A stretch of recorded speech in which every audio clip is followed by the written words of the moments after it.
Wow,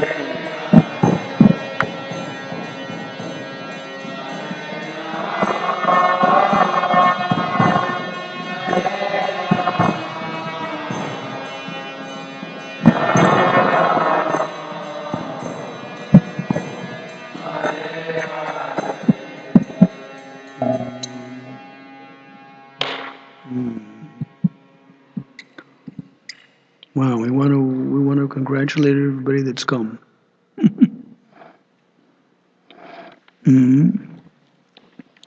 Srimad Bhagavatam, Canto 6, Chapter 5, Verse 20. Srastrasya puttaradesham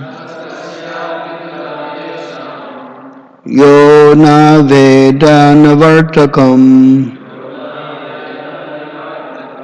katam tad anurupaya guna vishram upakramet.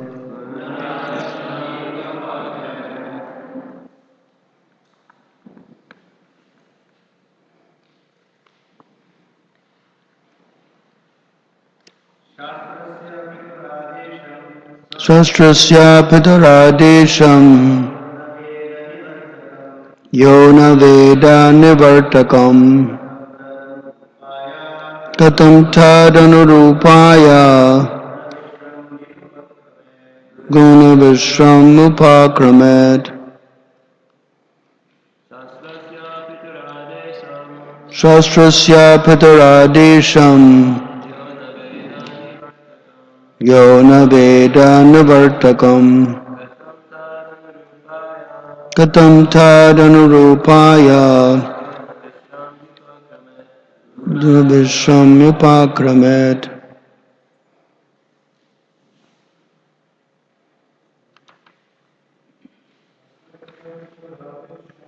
Shastrasya puttaradesham yona veda nivartakam katam tadanurupaya guna vishram upakramet. Shastrasya pitaradesham guna veda nivartakam katam tadanurupaya vishram upakramet. Maharaji's.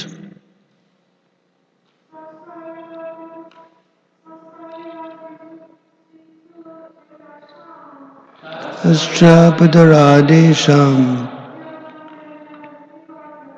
yona veda nivartakam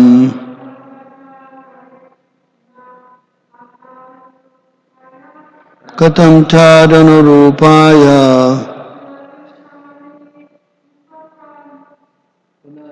vishram upakramet. Shastrasya pitaradesham yona veda nivartakam katam tadanurupaya guna vishram upakramet. Synonyms. Shastrasya, of the scriptures. Pitu, of the father. Adesham, the instruction. Yaha, one who. Na, not. Veda, understands. Nivartakam, which brings about the cessation of material way of life. Katam, how. Tad anurupaya, to follow the instruction of the Shastras.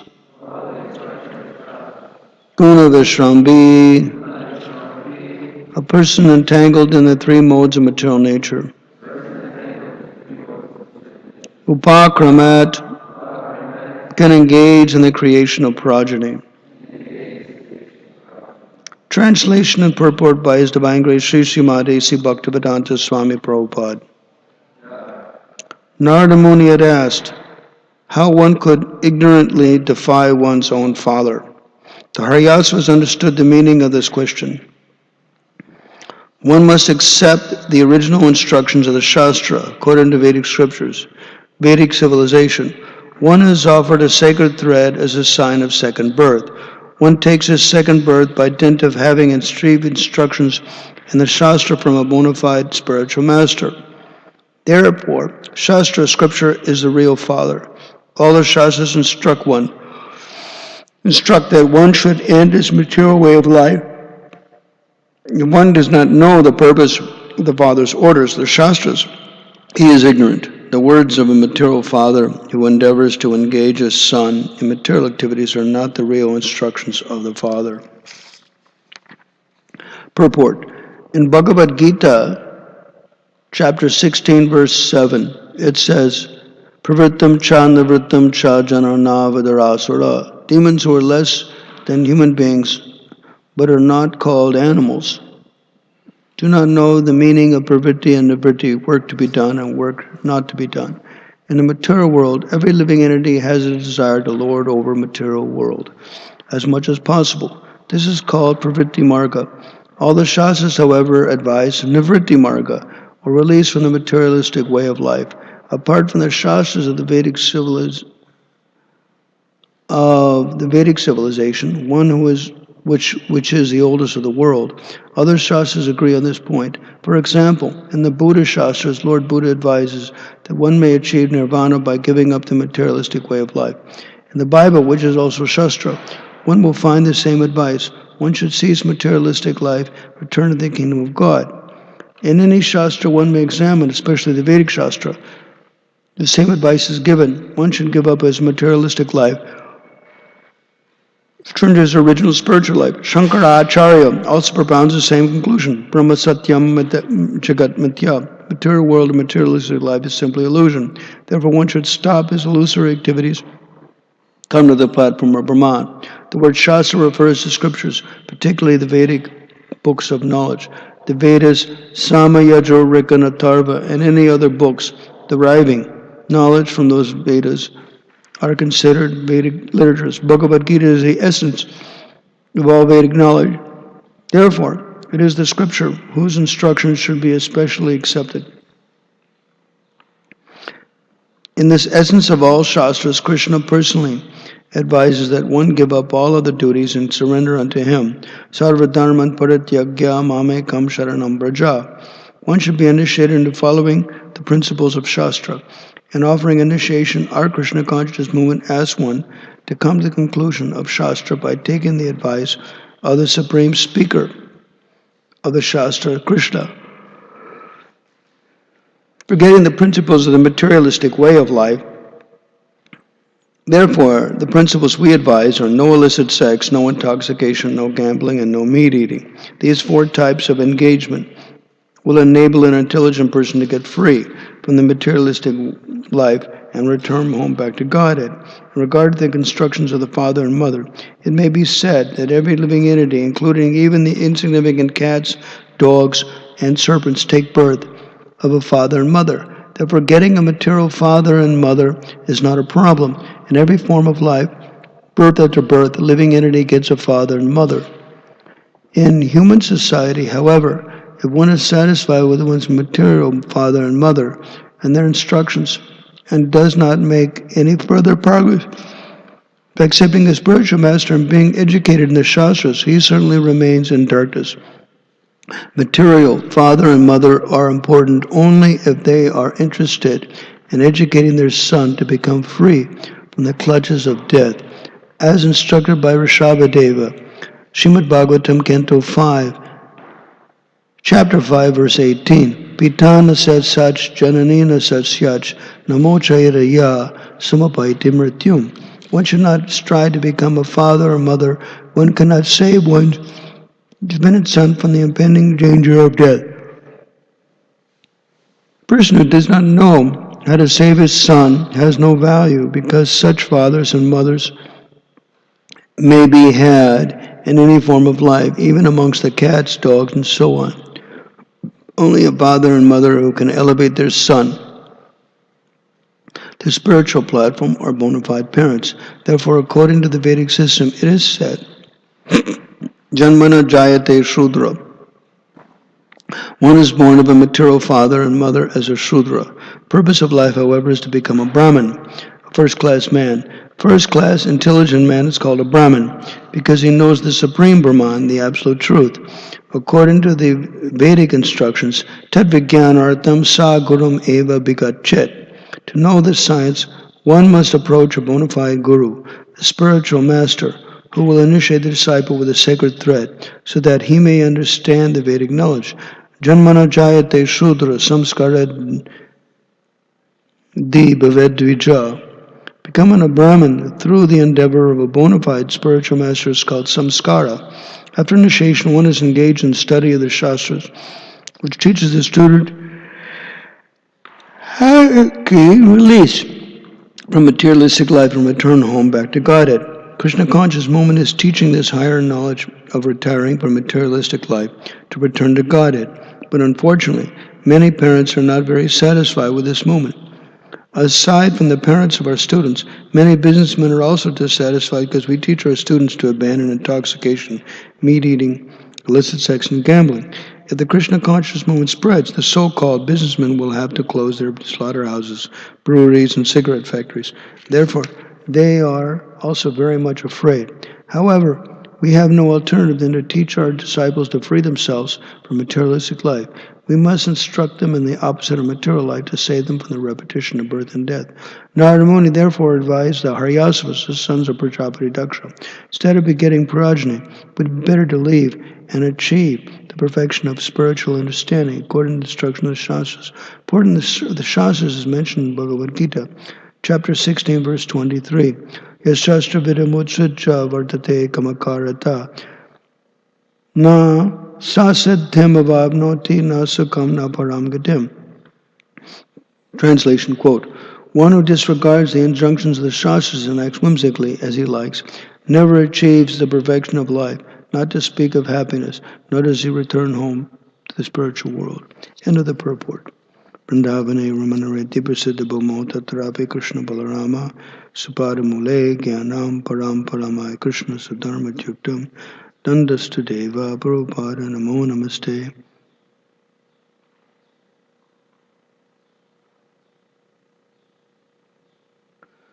Diladara Shashivarno Gopavishi Kishoro Sahajara Vrindai Kridamana Vrajesho Natabara Jitavesho Nilapitambaradyo Jagadajana Hito Rama Krishna Natosmi Panchakalpaturabhyascha Kripa Sindhubevacha Paritanam Pavanebhyo Vaishnavebhyo Namo Namah.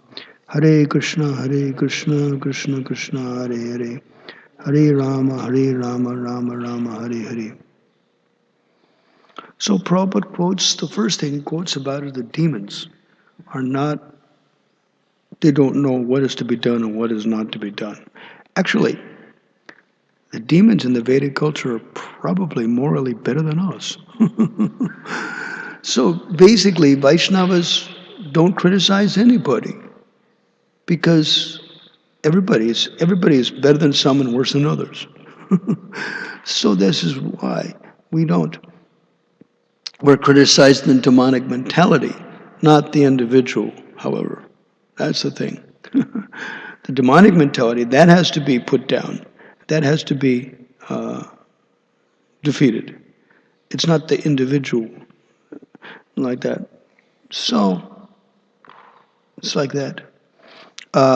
Actually, what Prabhupada doesn't quote in this purport is interesting. The last shloka of chapter 16, Tasmat Shastra Pramanam Te Karya Vivastati. One should discriminate in news of Shastra Pramanam, knowing that you deserve to act like that. So that's interesting. And Narottam Das Thakur mentions in Prema Bhakti Chandrika that Shastra Guru Saruvakya Chitta Te Kariya Aikya Arana Kariya Maniyas. Three things make up my mind. Shastra Pramanam, Guru Pramanam, and Sara Pramanam, and I don't want anything else there. So these are check and balance systems. how people can know if Krishna Hridayanath is speaking or it's a mental concoction. You can cross-reference it. If you can find Shastra and Guru Vakya and Sadhu Vakya there, then it must be Krishna helping you as the friend of every living entity. Bhagavad Gita chapter 5 verse 29 mentions that Krishna is the friend of every living entity. And it's really comforting to know that somebody has got your backside. Somebody is protecting, facilitating, and supporting his devotees. Krishna does his job better than we do our job. So it's very, very comforting. In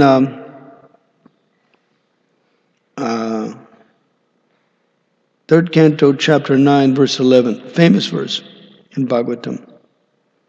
Matsya Avatar, that Sanskrit principle of the Vrindavan Sanskrit school, told me that there are 4 ways of looking at that.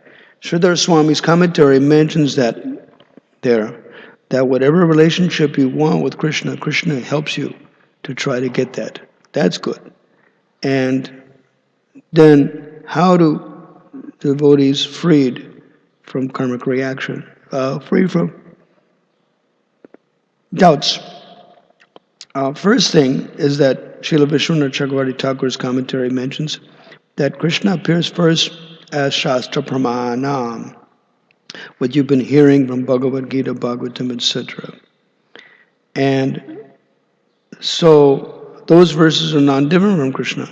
So this is the first experience that a devotee feels that somebody's got my back. I'm being protected and encouraged. Then the next one is Krishna manifests himself as your authority, who you'll listen to. He wants to be efficient in the heart, so he manifests himself as your authority.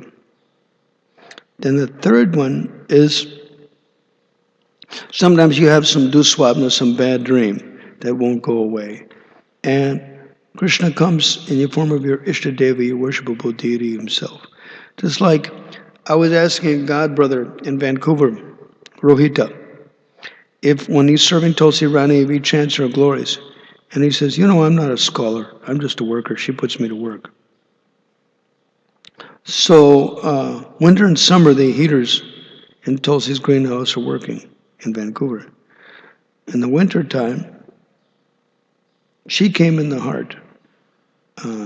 He was saying that it was somebody, but it actually appears to be her, that wake up and come into my greenhouse. One of my heaters is not working properly. So he went in, he avoided touching her and adjusted the heater. Basically, she put him to work. He says, if I want to chant, I have to circumambulate the greenhouses and chant my rounds, because as soon as I go in, she'll put me to work. Fluff her dirt, or cut some manjaris or something. She puts me to work. It's interesting stuff. And by loving her, then, like any deity, she gives herself to you. And that's very charming, like that. And at Tulsi Kavacham, Lord Shiva told his son that whatever you want, you can get it from her. Don't doubt it. That was very interesting.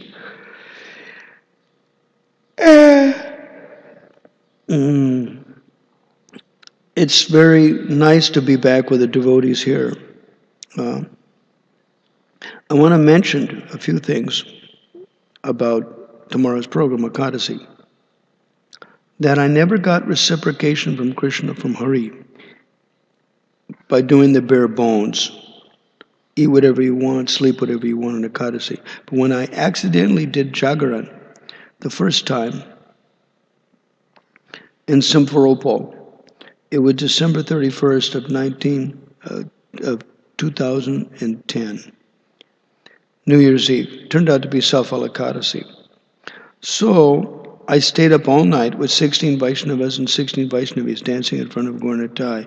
And the next day, Paramatma reciprocated better than I've ever seen in my life. And I thought, man, where in the hell have I been for 37 years? We hope that people don't have to wait 40 years, that was 3 years ago, to find out how neat it is. Like that. And basically, people really want liberation from this material world. And it didn't matter your background. If you did all that Ekadasi, you're liberated anyway. It's interesting. So one should try. And Krishna will satisfy the desires of anybody who does Harivasara. Now, the big thing, as some of them saw, is Kirtan. Kirtan is everything. Fakir Mohan, this 92-year-old retired Sanskrit professor from Utkal University, told me, you don't count the people at 11 p.m. No, because they leave. You count the people at 2 a.m. They'll be your best people for your festivals. So you have to just turn into a preaching event. And from 10 o'clock onwards, you do 6 tal, which is dancing music. What they do, even if they have slow, they start out slow. They start with dvital, two, and then they go to 6 tal.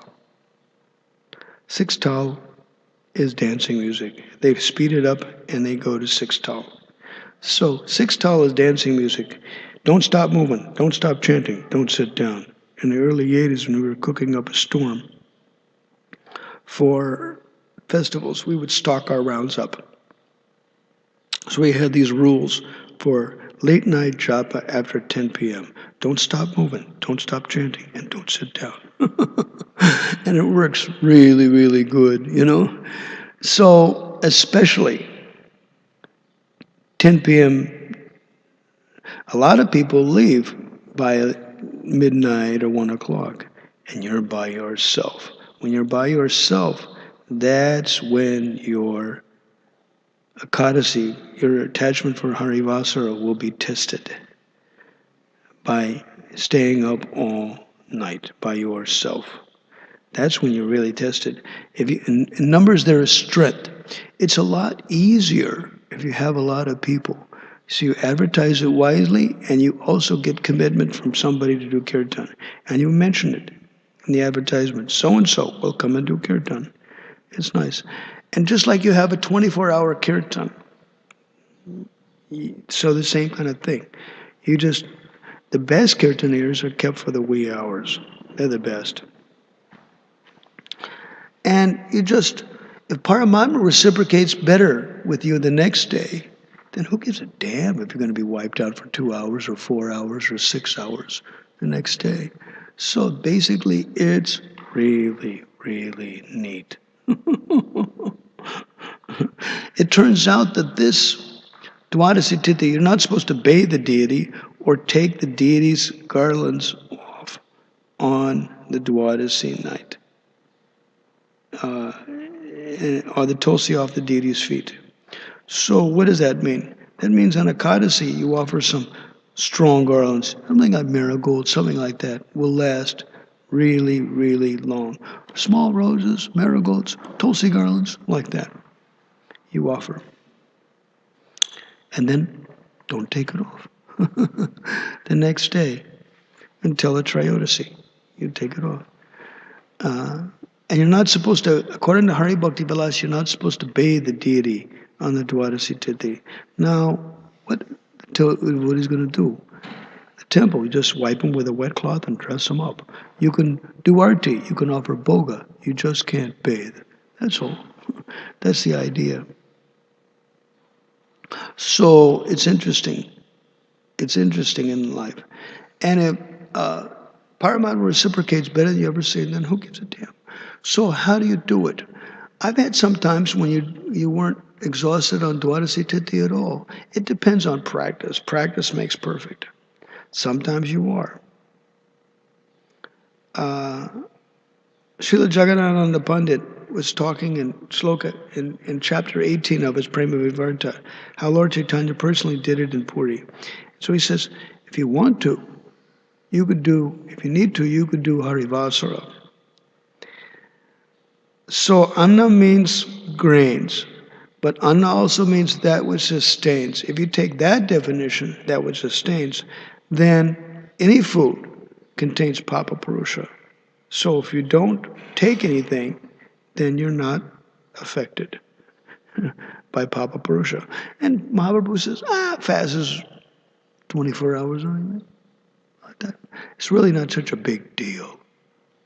People fast once a week, or to clean out, a couple of days fast, 5 days fast, 10 days fast.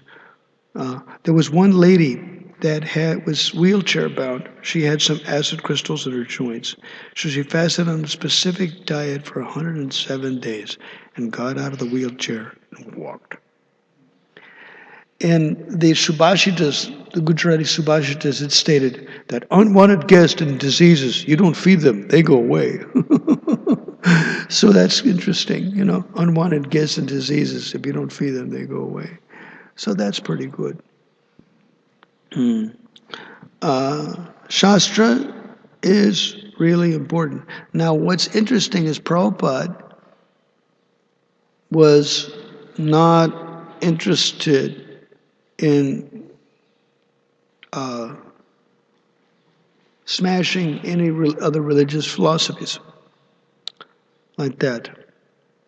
He was not interested in smashing the Christians or smashing the Hindus, or smashing the Muslims like that. They have some principles. As Shastra says, Savai Pung Samparo Dharmo, that which is the best Dharma, that which gives love of Godhead. So, on that basis, privately, you can preach to them to become Krishna conscious like that. And at the end, Prabhupada said, that's all right, give them some prasadam. Some guy was arguing with Prabhupada, and who fights with a samosa? Who argues with a sweet ball? So, in any philosophy that they have, in any religious principle they've got, even if they're opposing devotion principles, at least they can take some prasadam. Who fights with a sweet ball? Who argues with a samosa? It purifies their existence, and it allows them to become closer. So that's what the whole thing is. The whole idea about Ratha Yatra is described in 3 Logs of Wood by Gaur Govinda Maharaj, describing that Krishna was remembering the residents of Vrindavan and he fainted. So Uddhava and Balaram and Narada Muni were considering how to wake Krishna up and satisfy him. So Narada Muni said, Uddhava, you should go. And Uddhava says, yeah, Krishna sent me as a messenger to Vrindavan, but the Vrajavasis, they said, you promised to bring Krishna. If I show my face now, they'll say you're a liar. You didn't bring Krishna. So therefore, you promised you'd bring Krishna, so I can't show my face to the residents of Vrindavan. Then Uddhava says, Balaram, you should go. Balaram said, I would really like to go to Vrindavan, but when I went in Chaitra, then as long as I stayed, then the residents were free from their separation from Krishna. The gopis garoud Balarama and said, so, Dauji, you've come. So Krishna's coming? Yes. Krishna's coming? Yes. Krishna's coming? Yes. So Dauji brought Krishna because Sankarsheti iti Sankarshan. He attracts together. So Dauji brought Krishna by his mind and presented himself in such nice ways that as long as Dauji remained in Vrindavan, the gopis were freed from their separation from Krishna. So that's pretty good. Sankarsheti iti Sankarshan. And Krishna delegated everything to him. He's the Sandhini potency, the existential energy of Krishna. The whole spiritual world and the whole material world emanates from him. And basically, he's the one who comes. The Paramatma is a manifestation of him, and he comes in the heart and encourages devotees and supports and facilitates Krishna's devotees. And he does his job better than we do our job. We're chanchal sometimes, but he's not. And also Tulsi Rani, if you're ready to be a child, she's ready to be your mother. She's Jagadhatri, the mother of the universe. And she'll, like any mother will do, she'll call you, but she calls you at very strange times sometimes, and she encourages you, sweet talks you, cajoles you, and if you're in Maya, she blasts you. It's very comforting to know that somebody loves you. It's really good. It's very comforting to know that. I've had her call me in strange times. Once I got up about 20 minutes of midnight in London to pass urine. And in the bathroom, she called me, "My dear boy, why don't you come to me?" And I said, "But mother, it's 20 minutes of midnight. How can I come to you?" And she says, "Well, if my greenhouse is unlocked, you can come and see me." It was. Very interesting situation. She does it all the time. Now, Tulsi Upanishad says you shouldn't touch her at night, but you can take shelter of her at night. Like that. Another interesting thing is that those that live in one-room flats, small little one-room flats, like the Japanese or something like that, you can sleep with your Tulsi, and it's not offensive. It says if one sees Tulsi first thing in the morning, when one wakes up, they're free from all sins. So, Hari Bhaktivedanta said that. It's very interesting stuff. Another thing is use of medicine. It's like last minute Louis. Nobody will agree. What we really hate is impersonal, industrial scale manufacture. Now, the problem is that businesses could start out sattvic, and later on, when the children take over something, they can become impersonal, large-scale industrial manufacturing, like that. So we really can't give the green light to them, because they're good now, but will they stay good? Who knows later on? Probably better not to. One boy in UK gave me an old pramana in 1975 when Govindadasi asked Prabhupada about Tulsi tea. Could they use that in the restaurants? And Prabhupada said, not wrong, can be used. And then it's very interesting that Giriraj Maharaj mentioned that in 1977, Prabhupada was staying with Kartikeya Mahadeviya. And Kartikeya Mahadeviya in Bombay tried 8 times for Prabhupada to take Tulsi tea for his dropsy, for his liver problems. And Prabhupada literally refused 8 times in a row. He said, Tulsi's for Narayana. Interesting. Yet she destroys diseases, and Hari Bhaktivilas glorifies Tulsi Shalagram Charanamrit as a big destroyer of diseases. Then also, there was a devotee who had 4th stage blood cancer. 4th stage means going out quick. And his daughter were pulling his hair. How can I help my father's cancer? So Bhaktivinoda Thakur came in her dream. Lali, Tulsi is the cure.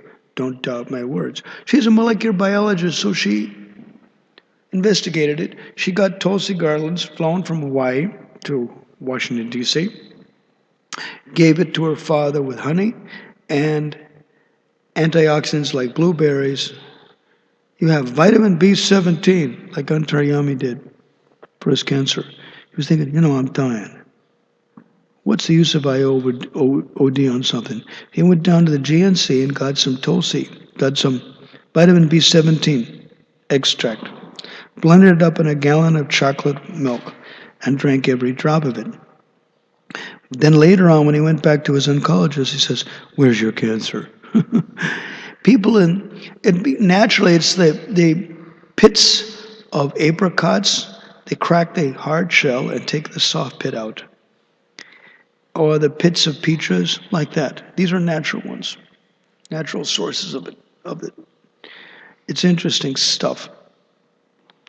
And it destroys cancer.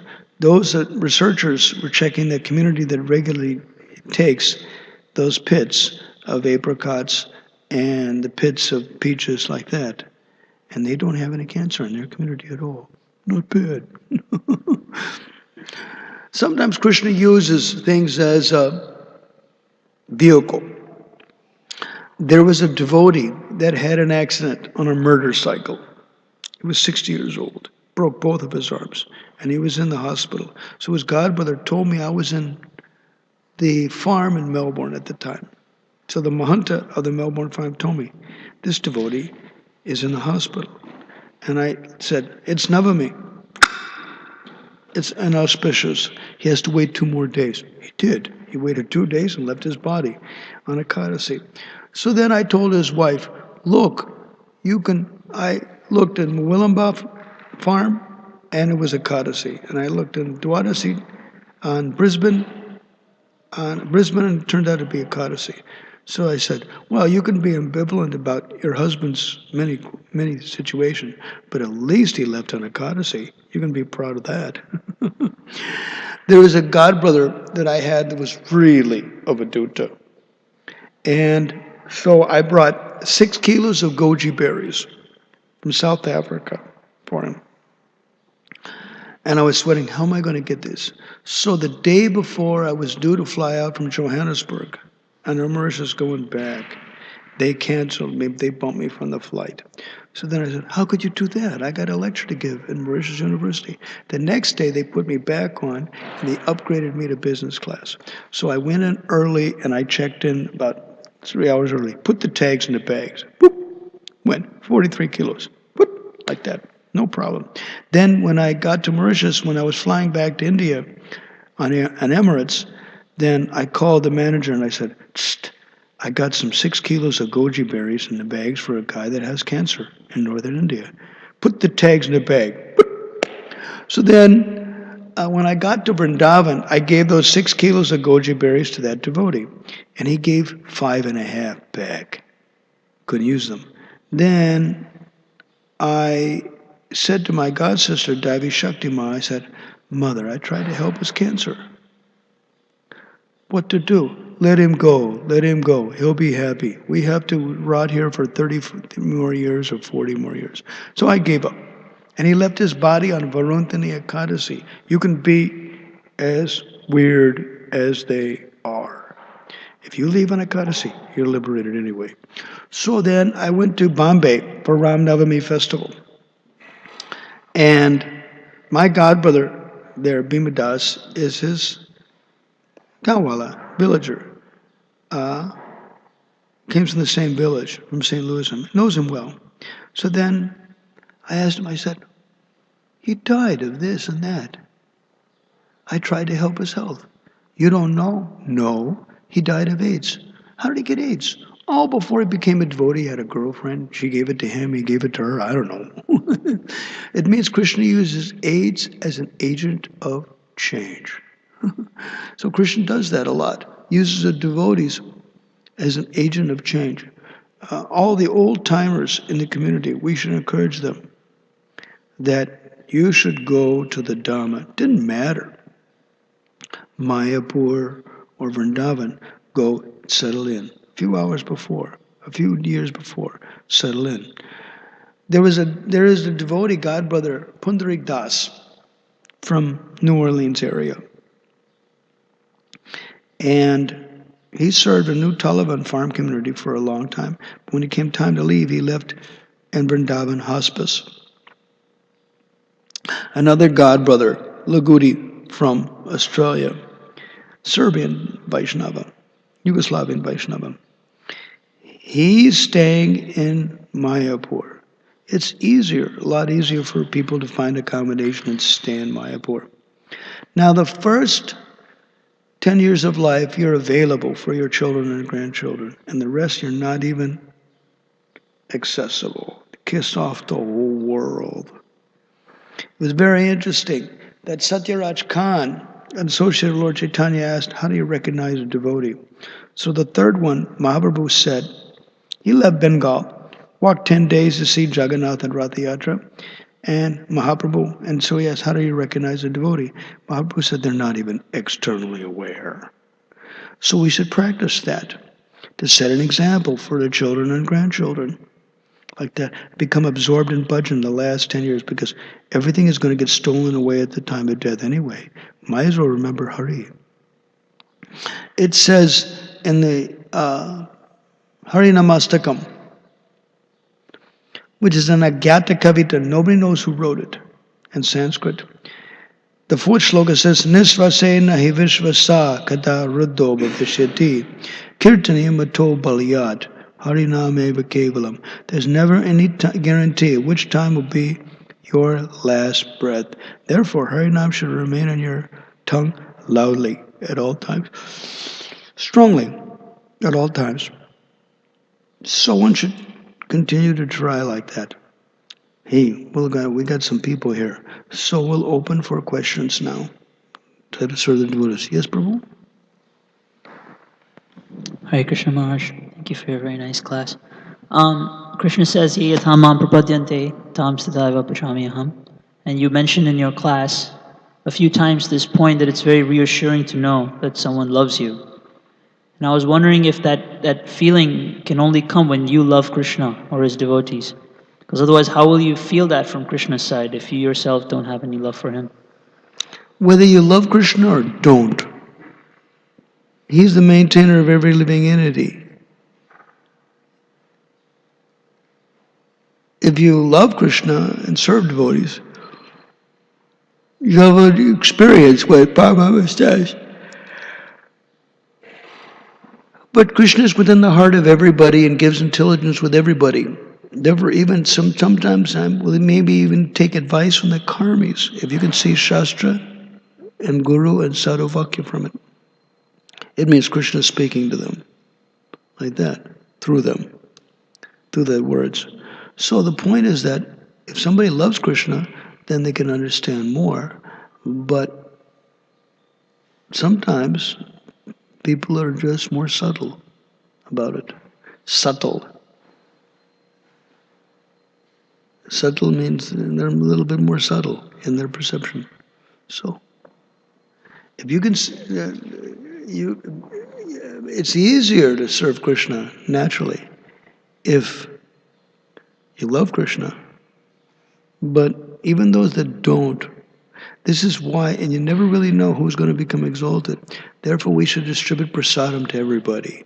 Who argues with a sweet ball? Who fights with a samosa? We should distribute because you never know who's going to become good afterwards. Just like my godbrother Gopijana Vallabha Swami became a devotee by taking some Gujarati besan laddu on the streets of New York. Just simply in 1969. He told me that personally. And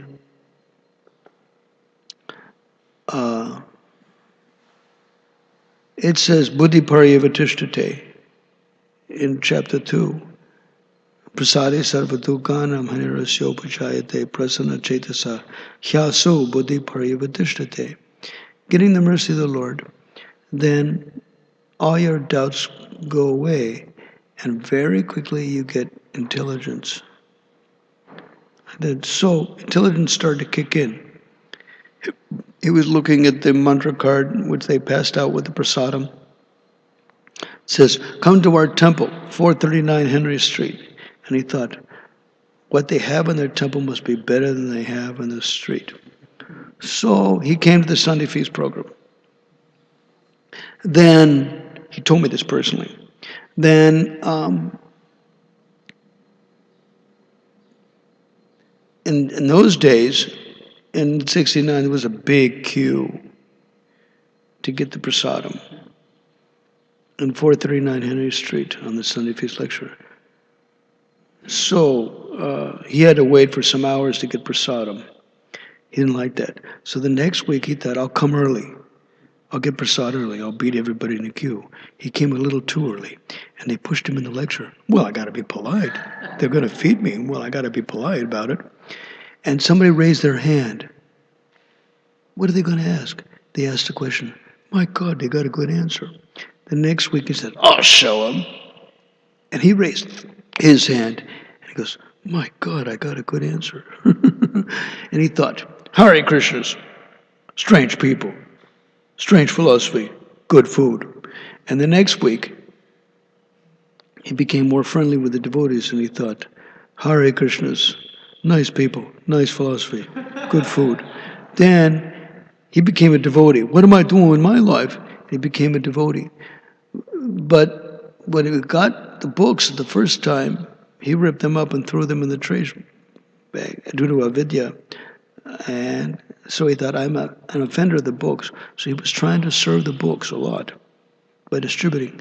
And so then by loving the devotees and serving the devotees, after a year they made him the president. They said, he loves us more than anybody, even better than us. So they made him the manager. Very interesting story. He told me that story personally. It was very interesting. Simply by distributing prasadam, you can make devotees. Like that. People can become attached simply by eating prasadam. In those days, we had, you may have different qualms about living in a communal experience, but we thought, we're going to get to nice prasadam.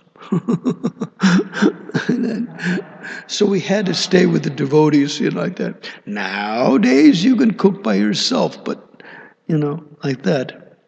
They were asking me once that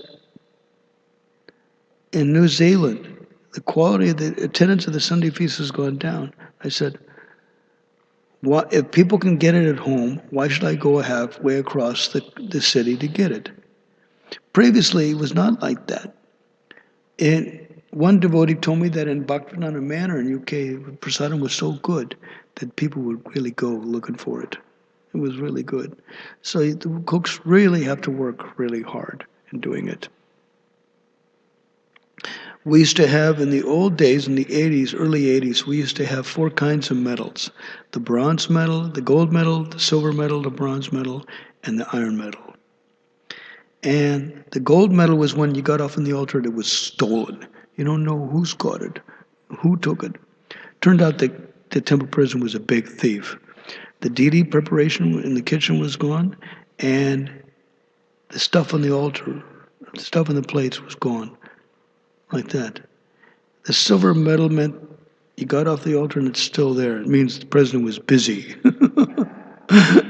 Why is it not there? You got to tweak it a little more. You got to tweak the spices or tweak the oil until the fire roars. If the fire doesn't roar with one bite, cook failed. If the dal is dull, cook failed. That's the idea. Then the bronze medal is you made it for the Sunday feast and it's gone. Nothing is there for the stragglers because you're not cooking for who might come. You cook for who you know will come. Because any cook has got dry goods stocked. You give me 20 minutes and 50 people, we'll feed them. You have dry goods stocked. And the iron medal was when it was left over. It's left over? They didn't like it? You made too much? That was called the iron medal, booby prize. It was interesting. So, if the fire does not roar with one bite, cook failed, and if the dal is dull, cook failed. Like this, and a whole mood was basically reverse engineering. We used to eat prasadam together as a clique, and whoever was cooking, then they would give us prasadam, and we would tear it apart, like that. And then this is the days before e-books and like that, e-cookbooks and stuff like that. Recipes were handed from hand to hand. Then afterwards, the person who made it would take prasadam, and everybody would corral him and ask him, "What do you think about our feedback? Could you add something more?" He would look at his list and said, "I could do this." And everybody would say, yes or no, could do, this, that, the other thing, like that. Then the next day they made preparation, they would look at their notes for sure and make it good. And if cooks were not listening, we used to razz them. We used to go, hey, you're not trying to make Gornatai leave and go to Navadvip, are you? You can't say that to him. He's trying to make Gornatai and all the devotees leave and go to Navadvip. We used to love to razz these people like anything, It was very funny. Hey, joking aside, you want to make it better? Break out your notebook. We used to love to razz cooks that were proud and cooks that wouldn't listen. We would razz them like anything. We would love to razz them. It was hilarious, You don't cook because you have to. You cook because it's in your blood. you want to, like, and it's really good because people that cooking is in their blood, you can get them at all hours of the day, weird times to do festivals, to do things. Of course, old age stops us. Like Prabhupada said that a young person cannot eat too much and an old person cannot eat too little. In 1991, I had the Delta Pass. I was flying through North America on the Delta Pass, standby. And I went to Boston Rath Yatra once on a weekend. And my sannyas guru, Niranjan Maharaj, was there. So the cook, Madhava, was there. And he said, Madhava cooked up a store, let's take prasadam. He said, my prasadam eating days are over. Very interesting stuff, His body is more broken than mine, He's 5 years older, 6 years older than me, like that. And his body, his digestive fire is even more broken than mine. It was funny. I was in Chisinau, Moldova with him, taking prasadam once. And his disciples would make 8 preparations. And I said, what do they do this for? Why don't they just make one preparation that we'll like? And asked us a bunch of questions. And he said, don't expect these ladies to be spiritual. And I laughed at that. Don't expect these ladies to be spiritual. That was very funny. And another thing he was doing was he would eat some khichdi and he would put it on the side of the bowl to make it look like he did something. Do it. You're only taking 1 or 2 spoons and quitting, And he would quit way before me, And like that. Then I would ask him a bunch of questions. And sometimes he would say, don't ask me questions, all the blood's in my stomach, I can't think now. Sometimes he would say like that. It was very funny. Don't ask questions. All the blood's in my stomach, I can't answer them. It was very funny, like that. We'll see him on his Vyasa Puja festivals is in Ukraine, in southern Ukraine, Magdalenovka, from the July 1st until the 3rd. So I should see him by then. Anyway, we'll see what happens. Dekna parega. It means we'll believe it when we see it. Anything else?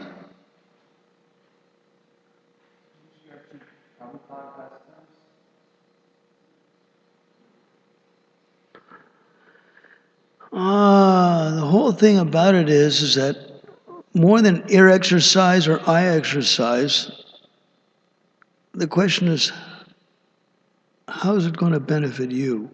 That has to be seen. You see? Just like if somebody was directly initiated by Prabhupada and didn't follow the instructions, and somebody who's not directly initiated but does, who's better? It's like that. Because the mercy of sadhus is shiksha anusara vartma. One who follows the essence of their instructions gets their mercy. You can be thousands of kilometers away, but if you follow the person's instructions, they're right next to you. All of our acharyas are present in sound vibration. Like that. So more than just some specific pastime, ear exercise or eye exercises, how's it going to, just like you're not supposed to ask a sadhu where they come from and how old their body is. So whenever I'm in the Indian trains, people will ask me that. And then I'd say it. In Hindi, I would say, if you know, will it fill your belly? No, it won't. I'm just curious. Well, then what is the use of the question? What is the use of it? So it's really, what are you going to apply? Abhyasanam. What are you going to apply in your life? That's more important than any kind of thing. What are you going to apply?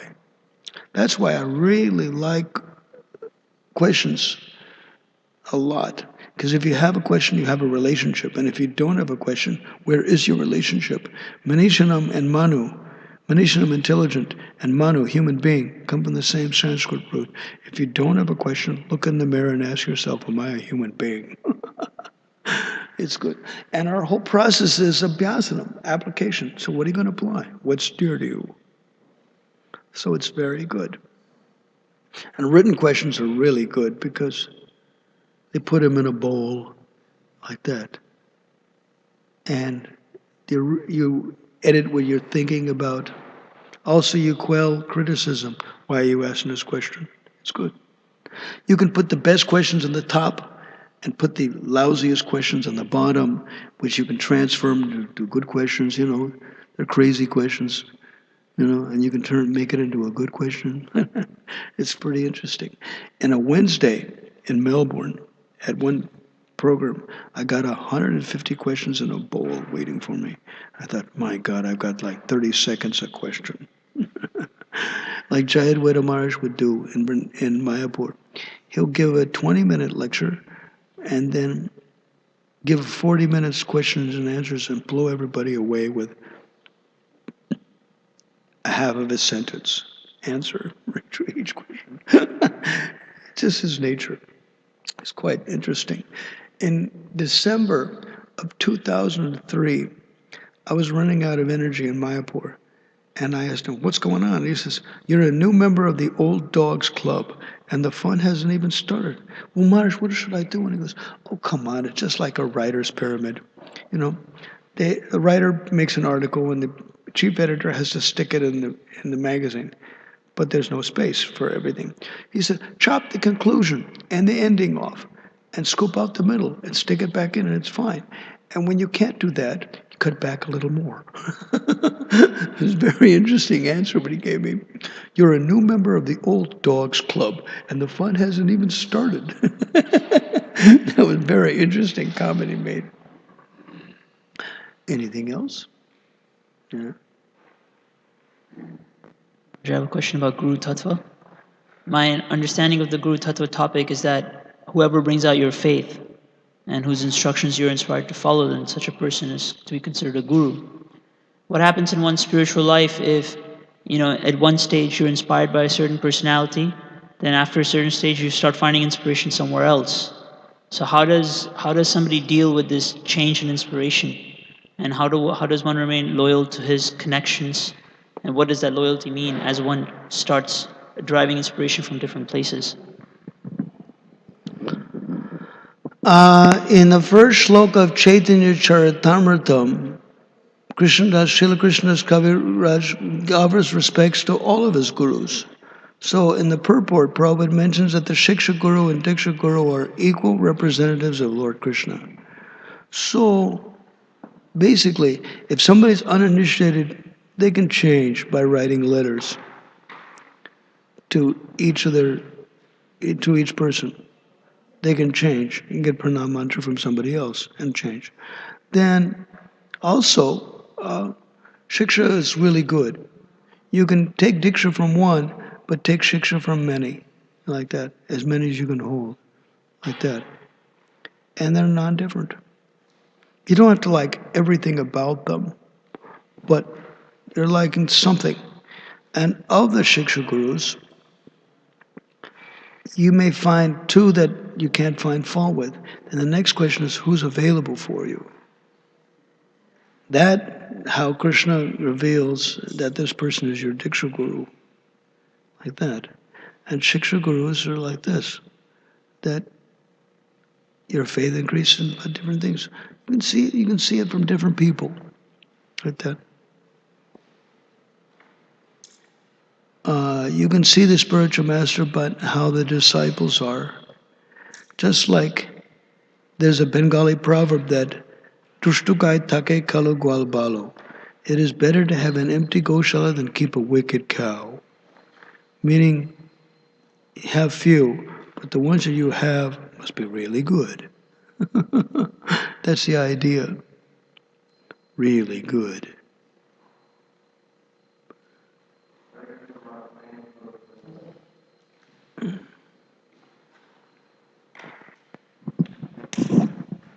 Hare Krishna. I had a question like, say, a devotee or bhakta is aspiring for shelter with a particular sannyasi, but in the meantime, due to circumstances, you have for a person in that position.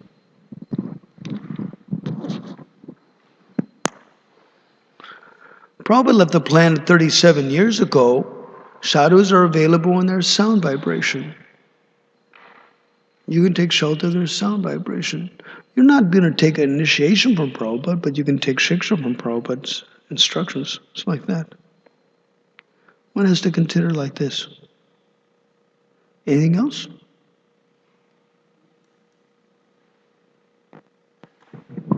Hare Krishna, please accept my humble obeisances. All glories to Srila Prabhupada. You mentioned Ekadasi several times in your lecture. What is the best way to observe Ekadasi besides fasting from grains and beans? The best way to do it is to associate with those that are and be indefatigably determined. There's a will, there's a way. If there's no will, there's no way. You have to be determined. It was very interesting. One lady from Bali was asking me some questions about, if you're sick, can you take grains on Ekadasi? And I said, Mahaprabhu told his mother not to take grains on Ekadasi. The Shastra doesn't agree. It said, you can take Kalpavas if you have to.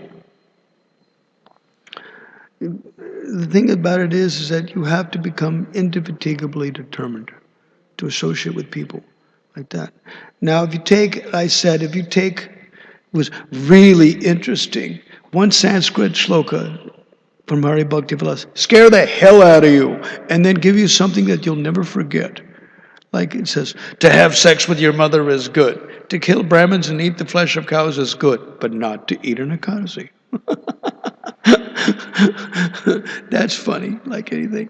And if you take anna, means grains. But anna also means that which sustains. So if you take that, then fasting is not such a big deal. Just simply don't eat nothing. Then you don't have to worry about breaking Ekadasi. It's interesting. Now, the big question for a lot of people is nirjal or not, or sajal. It really depends. Just like Mokshada Ekadasi. If you're chanting the whole Bhagavad Gita, if you've got a good mic, then you can lower your voice and not strain your throat. And you can avoid water. But sometimes you don't have a microphone and you have to, project your voice a little bit. So you have to wet your whistle. So you have to drink a little water then. Medicine.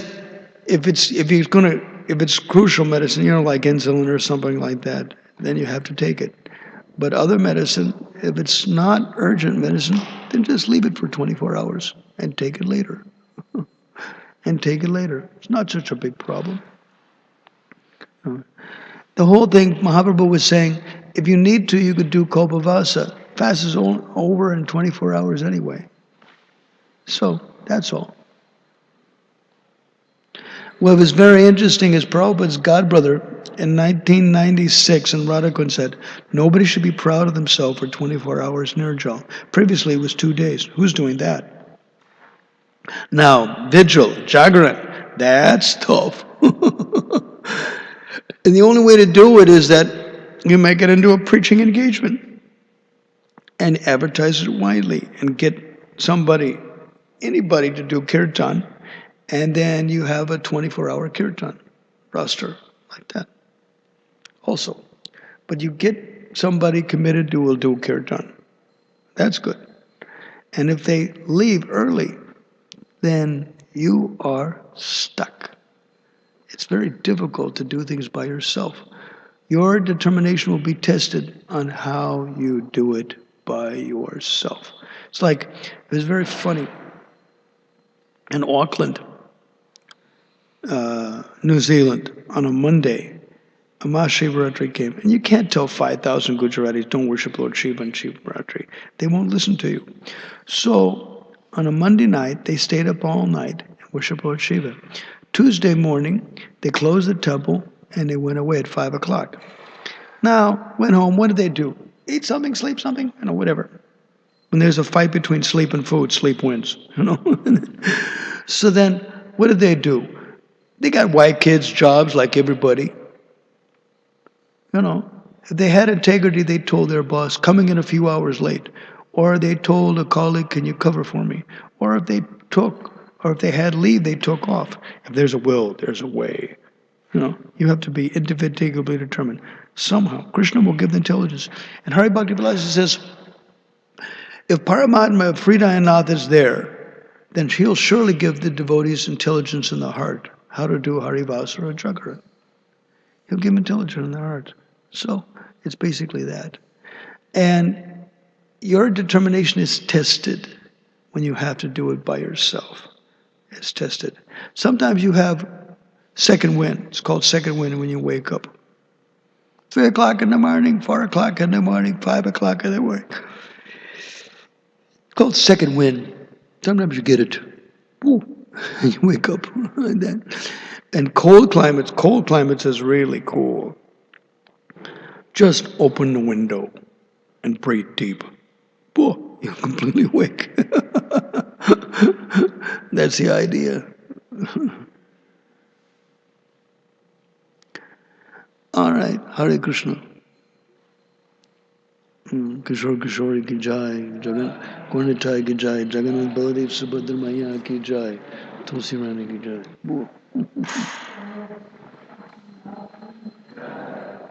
Hare Krishna Prabhus and Matajis. I just want to let everybody know that we're leaving at 3:30 to go on Harinam to distribute bookmarks for Rath Yatra and the holy names. Hare Krishna. 3:30 at the back door, please. Everyone is invited. Hare Krishna. What time is that? PM? Huh? 3:30 PM. 3:30 in the afternoon. 3:30 in the afternoon. All right, now, why not? It's close by. Huh? Yeah, we're going to go just up the road to Evanston. Yeah, it's for what? Couple hours? You can go for, I don't know what time you have to leave. You have a home program tonight in Naperville, so you can come in and look in.